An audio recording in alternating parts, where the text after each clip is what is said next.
So हे बच्चा party, कैसे हो आप लोग? आई होप आप बहुत बेहतरीन होंगे बच्चा, होना भी चाहिए। तो देखो फिर से नए वीडियो के साथ आपके सामने मैं राज मेश्राम आप सभी तमाम बच्चों का वेलकम करना चाहूंगा। और जैसे कि आपने थंबनेल में पढ़ा की बोनस मार्क तुम्हाला भेटू शकतात। हे कितपर खरं आहे, कितपर खोटं आहे यावर आपण चर्चा करणार आहोत। खरंच नवोदय समिती हे बोनस मार्क देत असते का? काय काय गोष्टी बारकावे त्यामध्ये बघितल्या जातात, किती म्हणजे डिटेलमध्ये त्या गोष्टी आपण नवोदय समितीला सांगतो, काय काय कन्सेप्च्युअल गोष्टी आपण त्या नवोदय समितीला सांगतो जेणेकरून आपल्याला बोनस मार्क मिळतात। या सगळ्या गोष्टींबद्दल आपण इथे चर्चा करणार आहोत।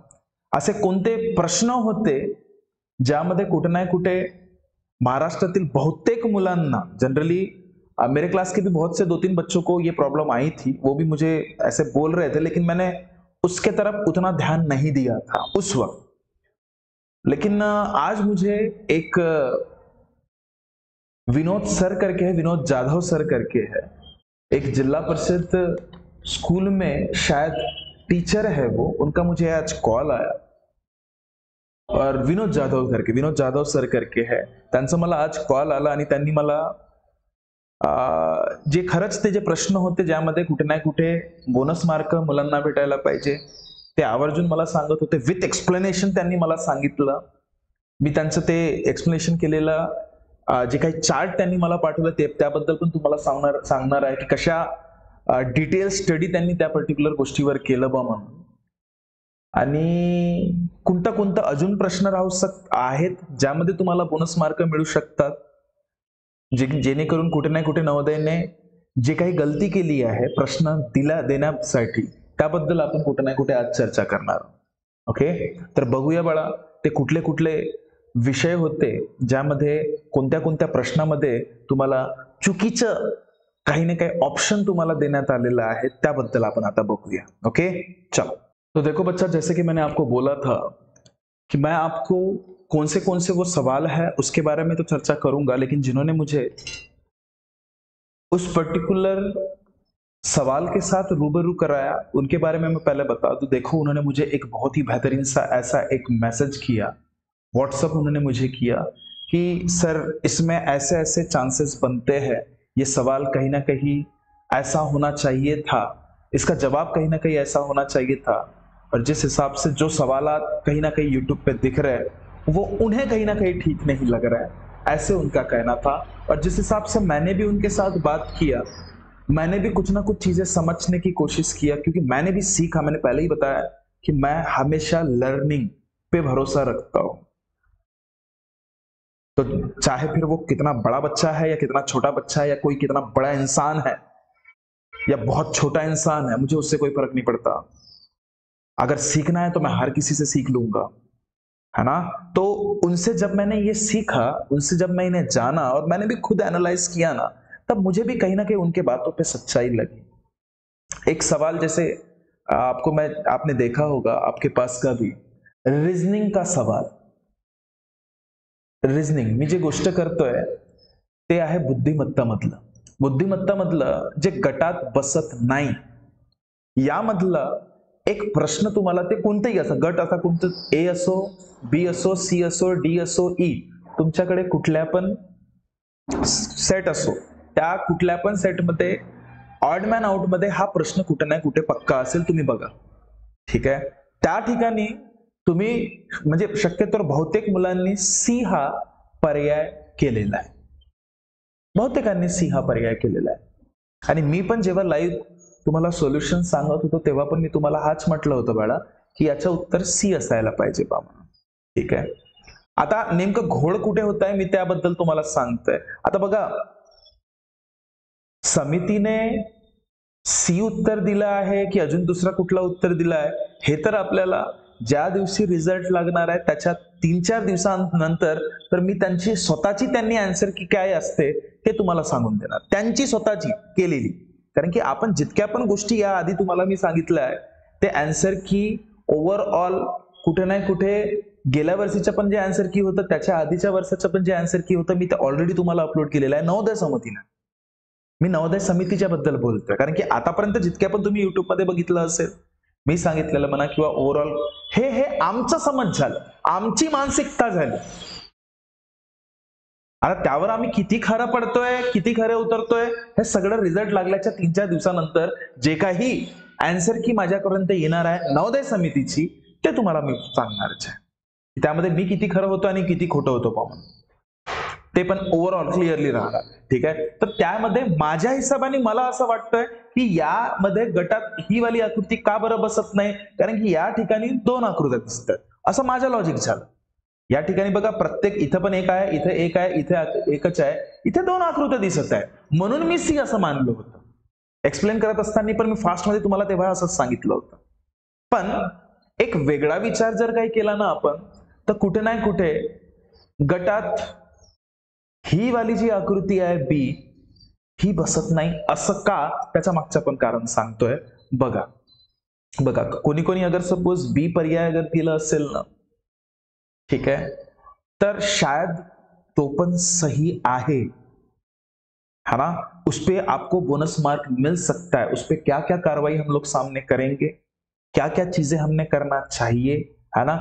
इसमें आप सभी तमाम जितने भी जनता मुझे अगर सपोज देख रही है, उसमें आप सभी तमाम जनता का मुझे सपोर्ट लगेगा कि कुछ तो भी एक्शन हम लोग जरूर लेंगे. अब देखो, किसी किसी ने अगर बी किया होगा तो वो कैसे सही हो सकता है, इस पे भी मैं थोड़ा चर्चा कर लेता हूं. तो जरा देखिए, उसका एक्सप्लेनेशन अगर सपोज मैं बताऊं आप लोगों को, तो देखो बाळा, अगर सपोज सममित नावाचा कन्सेप्ट तुम्ही ऐकला का कधी?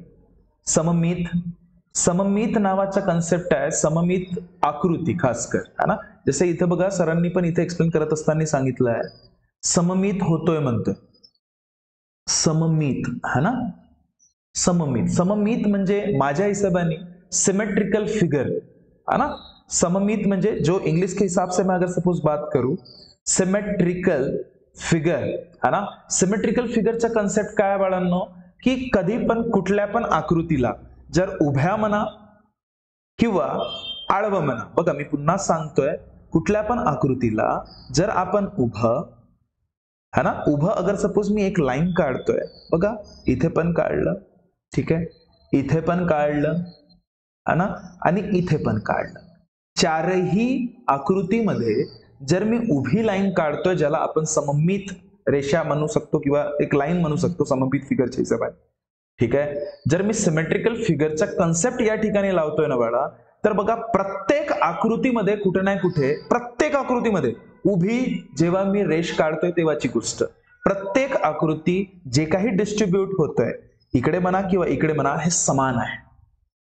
इकडली आकृती आणि इकडली आकृती इथे पण समान आहे, इकडली आकृती हे पण समान आहे, इकडली आकृती ती पण समान आहे, आणि इथे पण समान आहे. इथे अंदाज मी नाही लावू शकला, मान्य कराल, ठीक आहे. पण ज्या क्षणी बाळा हे उभं लाईन न करता जर मी आडवी लाईन करतो ना, बघा लक्ष द्या सगळ्यांनी, आडवी लाईन करतो तेव्हा कुठे ना कुठे बघा, हे जे दिलेलं तुमचं चित्र दिसतोय ना, या चित्रामध्ये वरची वाली आणि खालची वाली, ओके, ह्या दोन्हीही फिगर जे सिमेट्रिकल फिगर आपण म्हणतोय, हे समान दिसतात ना डी पर्यायात. इथे पण समानच दिसतायत ना, ए पर्यायामध्ये समानच दिसतायत. बीच असा एकमेव पर्याय आहे ज्यामध्ये खालची आकृती हे आयतच्या स्वरूपात आहे आणि वरची कुठे ना कुठे त्रिकोणीय स्वरूपात आहे. म्हणजे ही वाले पण गटात बसत नाही, म्हणजे तुमचं उत्तर हा बी पण राहू शकतो. बघा बघा, पॅटर्न समजून घ्या. जर समजलं नसेल तर पुन्हा रिपीट आहे का, मी काय म्हटलं की सममित आकृतीच्या हिशोबाने जर आपण विचार केला सिमेट्रिकल फिगर आडव्या स्वरूपामध्ये, काय माहित कुणाचा, कोणी बघा प्रत्येकाचा दिमाग वेगळा असते, हा ना, प्रत्येक जण वेगळ्या वेगळ्या पद्धतीने विचार करते, हे लक्षात ठेवा, ठीक आहे. ना, कोणत्या मुलांनी कशा पद्धतीने डील केलं असेल या प्रश्नाला, त्याला त्याचं माहित असेल, बरोबर आहे की नाही. म्हणून प्रत्येकाचे उत्तर सांगण्याची कला म्हणा किंवा ओव्हरऑल कशा नाही कसं वेगवेगळं आहेच, इतकं पक्क आहे की नाही. तर त्या हिशोबाने अगर सपोज त्यांनी बी हा टिक केलं असेल ना, तर माझ्या हिशोबाने बी त्याचा बरोबर असायला पाहिजे. आणि मग तुम्ही म्हणाल सर आम्ही तर सी केला, हा सी आम्हाला डबल डबल आकृती वाटते, हा पण बरोबर आहे, हा पण बरोबर राहायला पाहिजे, है ना? बघा, कन्सेप्ट लागतील तर सगळे कन्सेप्ट प्रत्येकाला लागायला पाहिजेत ना, जर ते ऑड मॅन आउटच्या हिशोबाने आपण विचार करू तर. बरोबर आहे की नहीं? जर मग तसं असेल तर मग हा कशाला यायला पाहिजे? नवोदय समिति, अगर सपोज मैं देखूं ना, नवोदय समिति ने आउट मैन आउट के रिगार्डिंग अगर सपोज सवाल बना रहा है, तो मेरी निवेदन है कि भाई बाकी सारे लॉजिक उसमें ना लगे, बच्चे कंफ्यूज हो जाएंगे उससे। बड़े छोटे छोटे बच्चे रहते हैं और आपके, मैं देख रहा हूं कहीं ना कहीं पेरेंट्स लोगों की उम्मीदें बहुत खतरनाक है। अगर उनका बच्चा नहीं लगता है ना, मैं सच बता रहा, पेरेंट लोग बहुत नर्वस हो जाते हैं। मैंने ऐसे ऐसे पेरेंट्स देखे जो रोते हैं मेरे सामने कि मेरे बच्चे का लगा नहीं करके। मैं पर्सनली नाम नहीं लेना चाहूंगा किसी का, लेकिन सोचो ना, अगर सपोज किसी ने बी टिक किया होगा और नवोदय समिति ने बोल दिया भाई वो सी आंसर है करके, या फिर किसी ने सी टिक किया होगा, नवोदय समिति बोल दे कि भाई बी आंसर है करके, भाई सरेआम कहीं ना कहीं उन तमाम बच्चों का कॉन्फिडेंस की धज्जियां उड़ जाएगी ना। ये भी सोचिए।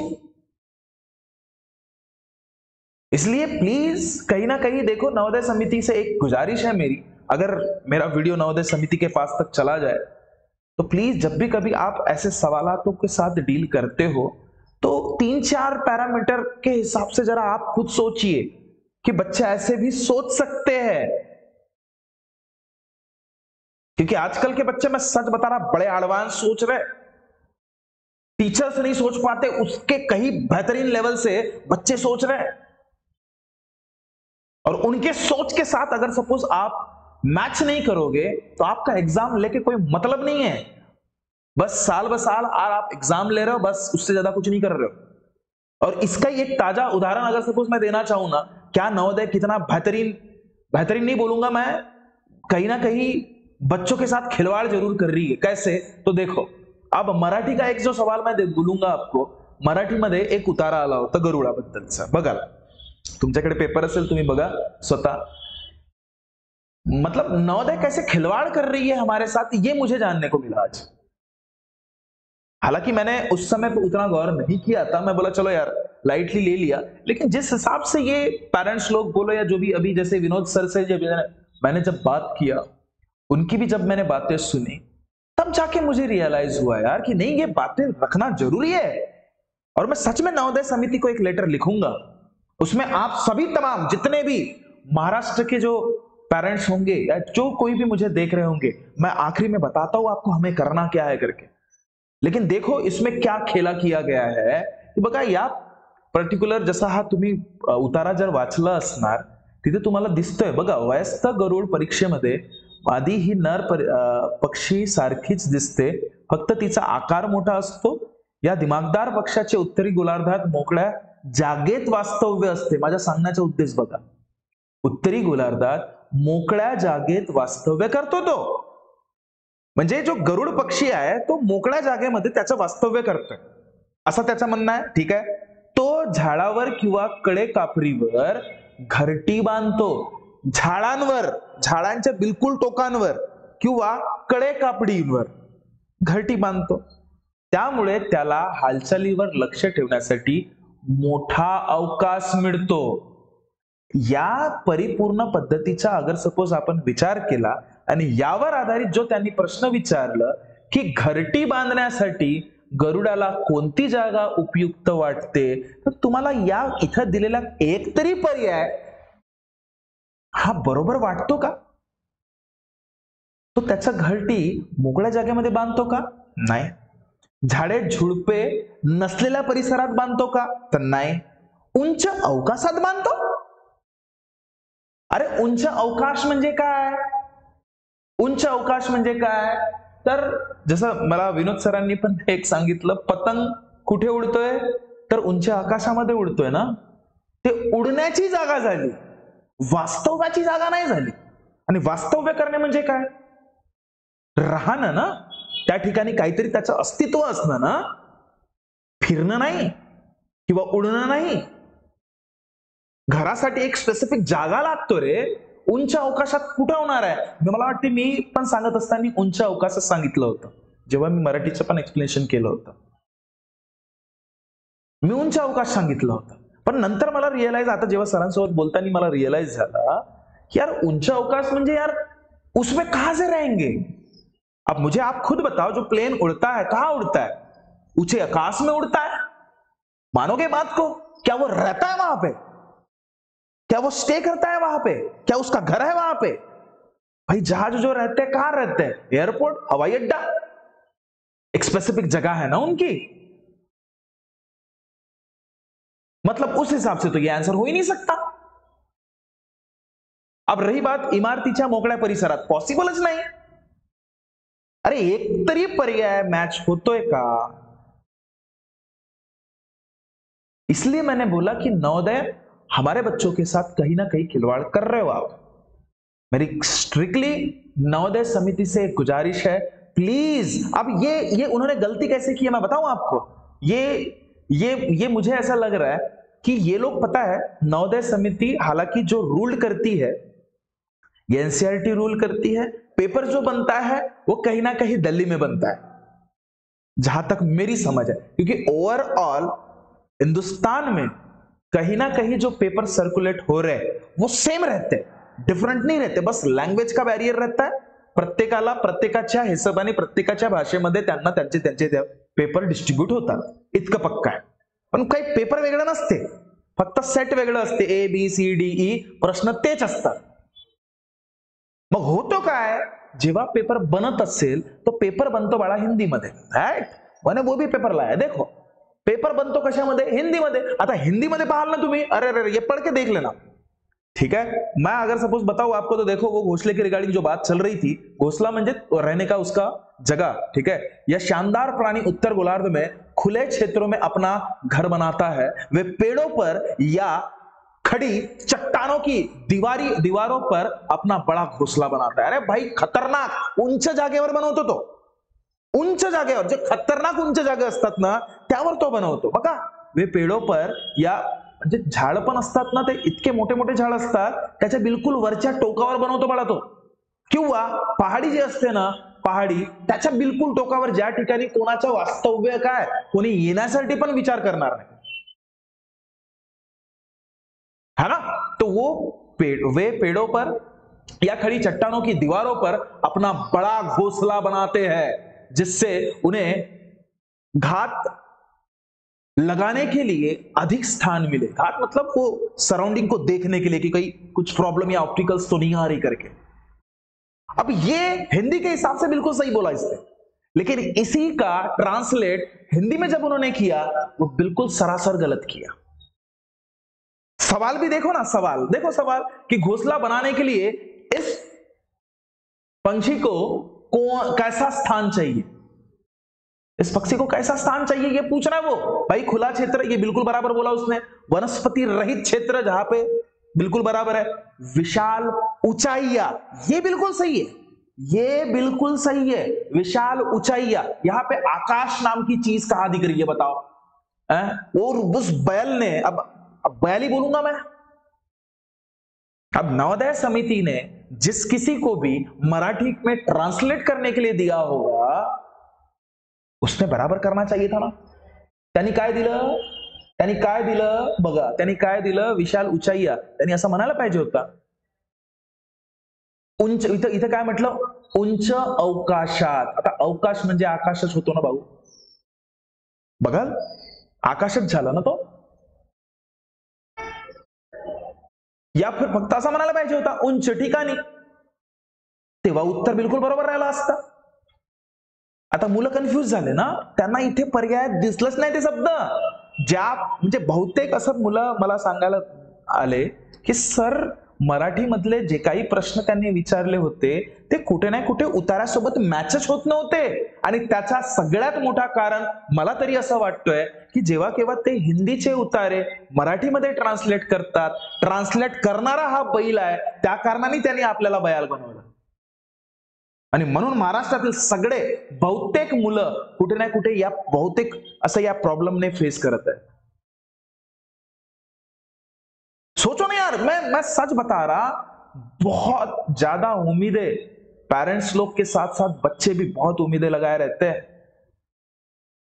न जाने मेरे को फोन आते हैं, व्हाट्सएप आता है और बोलते हैं कि सर अगर कट ऑफ थोड़ा सा सामने जा सकता है क्या, या कट ऑफ थोड़ा सा और कम लग सकता है क्या, सॉरी के सामने नहीं, मेरे बच्चे को 1-2 मार्क में थोड़ा कहीं ना कहीं प्रॉब्लम जा रही है, 1-2 सवाल अगर सपोज अच्छे हो जाए तो बच्चा लग सकता है, बड़े उम्मीदें लगाते हैं रे।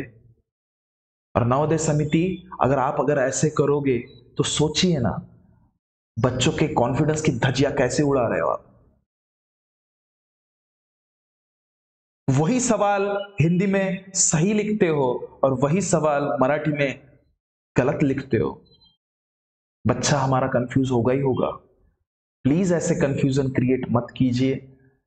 एक स्पेसिफिक मैं आपको एक सामने बताना बस इतना ही चाहूंगा नवोदय समिति को कि प्लीज आप कहीं ना कहीं जो भी पर्टिक्युलर मराठी का जानकार है ना, ज्याला कुणाला मराठी व्यवस्थित समजतोय, ज्याला मराठीच्या शब्दांचं छान ज्ञान आहे, त्या व्यक्तीला तुम्ही ट्रान्सलेट करायला द्या किंवा त्याला फक्त वाचायला सांगा, तो आपल्या पद्धतीने पेपर बनवेल। हिंदीच्या स्वरूपामध्ये जे काही तुम्ही बनवला असणार त्याला मराठीमध्ये तो स्वतः कन्वर्ट करेल, त्याला द्या। तुम्ही गुगल बाबा किंवा एआय बाबाचा यूज कराल ना, ते लोक अशाच पद्धतीने तुम्हाला कन्फ्यूज करतील। क्योंकि विशाल ऊंचाइयां इसका मीनिंग कभी भी मेरे हिसाब से उंच अवकाशात कधीच होणार नाही, हा लक्षात घ्या। खूप सारे मुलं इथे चुकले, त्यांना पर्यायच नाही भेटलं, अंधी अंधी मारून आले रे काही काही। आणि ज्यांना आता उंच अवकाशात मारलं असेल त्यांचं बरोबरच असेल, पण ज्यांनी त्याला उंच अवकाशात त्याला समजलं नाही त्याचं काय? त्याचा तर बिचाराचा 1 मार्क गेला ना, 1 प्रश्न गेला ना। तर हा 1 प्रश्न मराठीचा, रिझनिंगचा 1 प्रश्न, असे 2 प्रश्न म्हणाल तर 2 × 1.25 वाढा, तुमचे मार्क किती झाले खतरनाक? 2.5 मार्क कोणाला म्हणतात? 2.50 2.50%। ज्याला कोणाला 90 असतील त्याला काही थोडसाची गरज असेल, हे 2 अगर सपोज जळले तर किती होतात? 92.50 लागतो तो। विचार करा प्लीज, याच्याबद्दल विचार करा। माझ्या महाराष्ट्रातील प्रत्येक जनतेला, जे कोणी माझा व्हिडिओ बघत असतील, थोडासा बहुतही अगर माझा कन्सेप्ट समजला असेल, प्लीज थोडासा मी काय काय गोष्टी इथं चुकीचं बोललो, काय काय शब्द माझे चुकीचे निघाले, त्यासाठी मी तमाम जनतेला मी माफी मागतोय की काय काय गोष्टी मला वाटले चुकीचे, ते नवोदयनी नहीं करायला पाहिजे। इतनी बड़ी एग्जाम, इतने बड़े नेशनल लेवल पे अगर सपोज एग्जाम नवोदय समिति ले रही है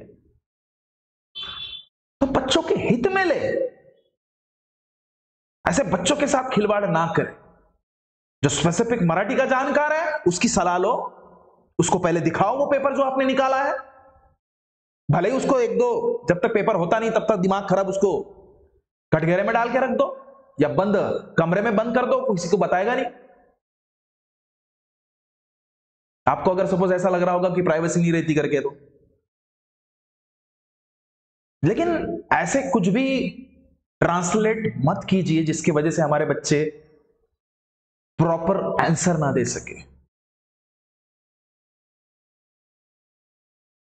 मैं माफी चाहूंगा थोड़ा सा, जो भी है जिस हिसाब से मैंने अभी आप लोगों के साथ डील किया या जो भी है आप लोगों के साथ अभी चर्चा किया, आपको कितनी मेरी बताई हुई बातें सच लगी,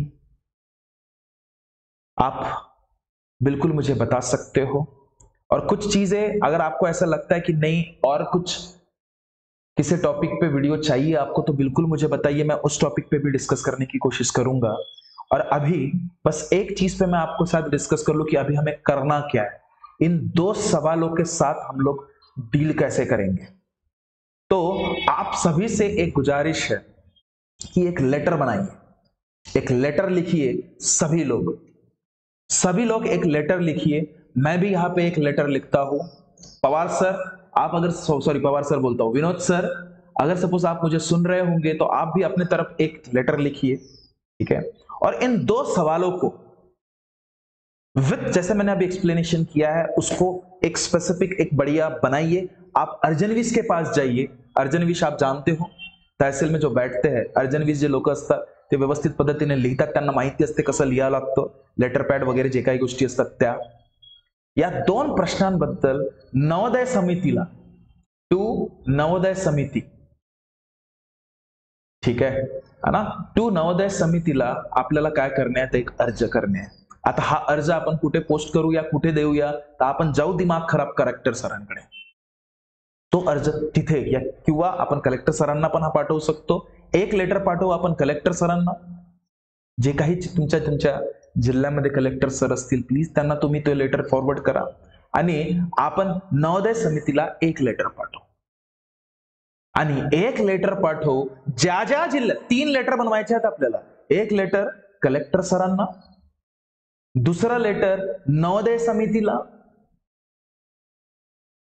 ठीक आहे. नवोदय समितीचा ऍड्रेस तुम्हाला पाहिजे असेल तर साईटवर चालले जायचं. नवोदय समितीच्या त्यामध्ये तुम्हाला ऍड्रेस पक्का मिळेल दिल्लीचा.